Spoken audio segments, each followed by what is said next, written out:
In a universe where legends walked among men, two symbols of justice were destined to collide. Captain America, the super soldier, an embodiment of unwavering human will, and Superman, the last son of Krypton, an alien with power beyond comprehension, stood on a collision course that would shake the very fabric of reality. Both were paragons of heroism, but their paths to greatness were vastly different, setting the stage for an epic confrontation. Captain America, the shield-bearing sentinel of liberty, was a warrior forged in battle, a living testament to discipline and strategy. His unbreakable vibranium shield had turned the tide of war. His leadership had inspired generations, and his willpower was an indomitable force that defied even the most impossible odds. Opposite him was Superman, the Man of Steel, a being of unmatched strength whose every step could topple mountains and whose every word could inspire hope. Raised as a human but born of an alien race, he was a protector of Earth, wielding the power of a god but guided by the morality of a man. Though they had fought side by side countless times, fate had turned them against each other. The cosmos itself seemed to tremble as the forces of destiny aligned in for their impending battle, a clash not just of strength but of ideals and duty. The day arrived with the first light of dawn, stretching long shadows across Washington, D.C. Captain America had been called to a classified meeting at the National Mall, only to find it eerily silent, devoid of tourists and traffic. In its place stood a massive stone arena, ancient and immovable, as if summoned from another time. Floating above the battlefield, Superman descended slowly, his red cape billowing against the morning breeze. His presence alone radiated authority, his glowing eyes scanning the battlefield with quiet contemplation. "Steve," his voice carried across the empty space, neither a challenge nor a threat, but a statement of inevitability. "We need to settle this." Captain America narrowed his gaze, gripping his shield. "I don't want to fight you, Clark, but if you're standing in my way, I will." Superman hesitated, but something unseen drove him forward. Before another word could be spoken, the air cracked as Superman blurred forward, his fist striking with the force of a meteor. Captain America barely raised his shield in time, the impact sending him skidding backward across the stone floor, his boots carving trenches into the ground. The world outside shuddered with the force of their collision. Windows shattered, car alarms blared. Cap rolled to his feet, his stance firm, his breath steady.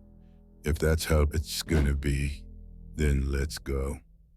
With a mighty throw, his shield cut through the air like a missile, its trajectory precise.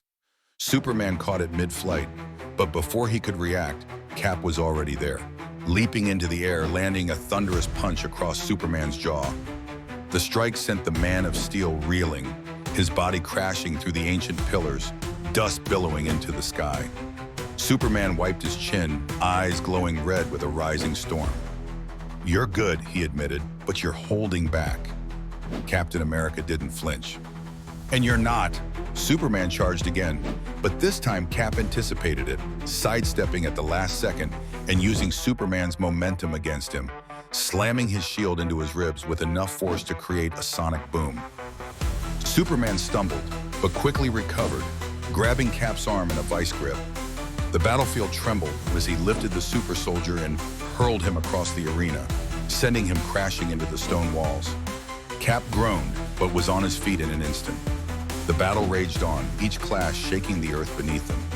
Cap's speed, strategy, and precision allowed him to weave between Superman's devastating blows, using his shield not just as defense, but as an offensive force that even the Man of Steel had to respect. But as the fight continued, the truth became clear. Superman's power was overwhelming. No matter how skilled Cap was, no matter how much willpower he had, he was battling an opponent who could shatter planets with a breath. "Stay down, Steve," Superman said, his voice tinged with something close to regret. "You can't win this." Captain America wiped the blood from his lip, breathing heavily. "Maybe not." His grip tightened around his shield. "But I can make you bleed." Summoning every ounce of strength, Cap launched himself forward, his shield striking Superman's face with a deafening clang. Superman staggered, his invincible skin showing the faintest hint of bruising. But it wasn't enough.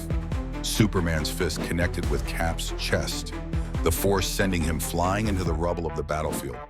His shield tumbled from his grasp, landing several feet away. The silence that followed was heavy. Superman stood over Cap's battered form, his expression solemn. "You fought harder than anyone else could," he said softly. "But this fight is over."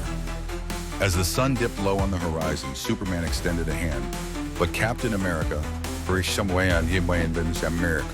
ever defiant, clenched his fist, preparing to rise once more. But his body betrayed him. He was done. He had nothing left to give.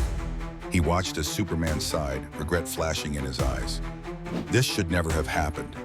Superman turned away, walking from the battlefield, as the arena around them began to crumble. The fight had tested not just their strength, but their very beliefs. As he disappeared into the sky, Captain America lay amidst the ruins, his body broken, but his spirit unyielding. Hours later, in a secure facility, Steve Rogers awoke to the sight of his shield resting beside him. He ached in every muscle, but his heart remained steady. Superman had won. But Steve Rogers knew that defeat was not the end. It was a lesson, a challenge to rise stronger and to push beyond limits once thought unbreakable. He would train, he would sharpen his skills, and if destiny ever called for them to clash again, he would be ready. Because no matter how strong Superman was, Captain America's strength wasn't just in his body, it was in his heart. And that was something even a god among men could never break.